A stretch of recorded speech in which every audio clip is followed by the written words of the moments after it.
Bismillahirrahmanirrahim. Alhamdulillahirabbil alamin. Wassalatu wassalamu ala asyrafil anbiya'i wal mursalin wa ala alihi wa ashabihi wa man tabi'ahum bi ihsanin ila yaumiddin, amma ba'du.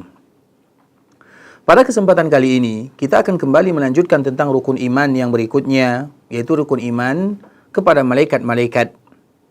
Yang mana kita beriman dengan keberadaan malaikat dan mereka merupakan hamba yang dimuliakan oleh Allah Azza wa Jalla. Allah ciptakan mereka dari cahaya. Allah jadikan mereka untuk beribadah.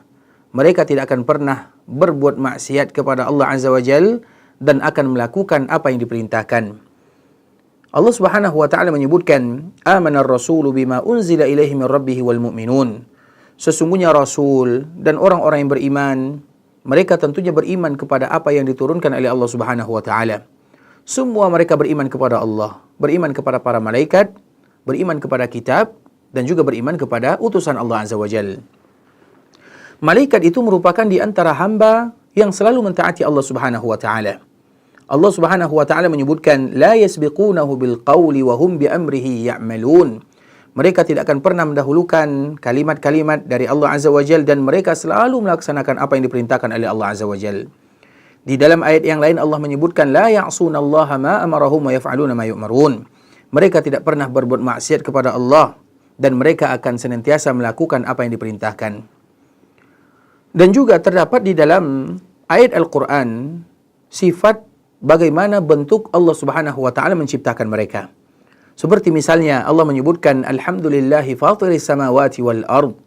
Maha suci Allah yang telah menciptakan langit dan bumi. Ja'ilil malaikati rusula. Dan Allah juga menjadikan malaikat sebagai utusan. Uli ajnihatim masna wa thulatha wa ruba'.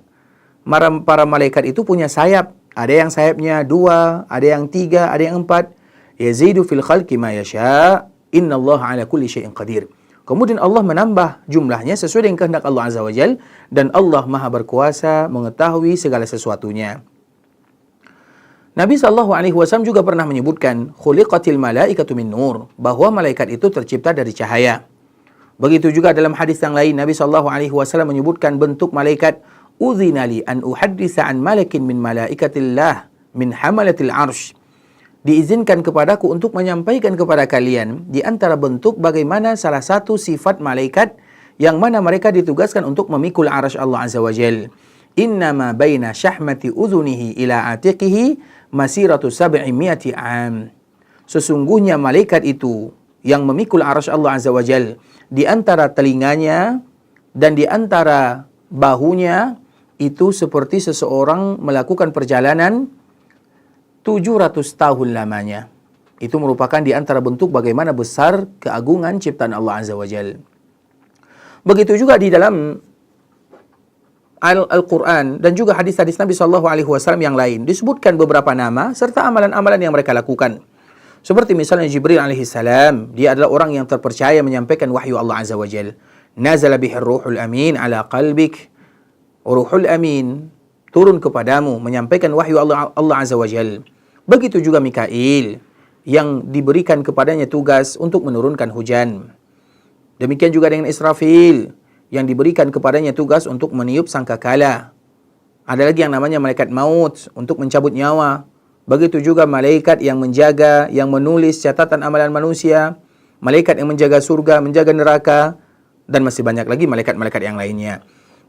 Dan beriman kepada malaikat Allah, konsekuensinya adalah mencintai mereka. Sebagaimana Allah Subhanahu wa taala sebutkan, "Man kana aduwwan lillahi wa malaikatihi wa rusulihi wa Jibril wa Mikail, fa innallaha aduwwul lil kafirin."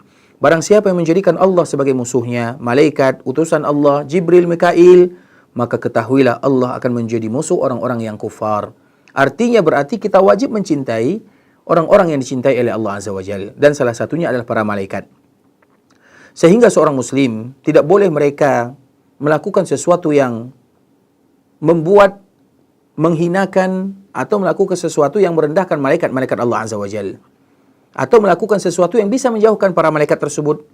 Seperti misalnya hadis Nabi SAW, man akala al-basala wath-thum, barang siapa yang makan bawang merah, bawang putih, fala yaqrabanna masjidana, jangan mereka dekat dengan masjid kami, fa innal malaikata tata'azza mimma yata'azza minhu banu Adam, karena malaikat itu merasa terganggu dengan aromanya. Dan malaikat merasa terganggu dengan sesuatu yang manusia juga terganggu dengannya. Begitu juga dengan hadis Nabi SAW, la tadkhulul malaikatu baitan fihi kalbun wala surah. Malaikat tidak akan masuk di dalam rumah yang ada anjing dan gambar di dalamnya. Artinya kita melakukan sesuatu yang tidak mengganggu malaikat-malaikat Allah Azza wa Jalla. Dan semoga kita diberikan keimanan yang kuat, terutama kepada malaikat-malaikat. Kita mencintai mereka, kita menjauhi sesuatu yang bisa mengganggu mereka. Dan semoga Allah Subhanahu wa taala menjaga kita di dunia dan di akhirat. Barakallahu fikum wa jazakumullahu khaira. Wassalamualaikum warahmatullahi wabarakatuh.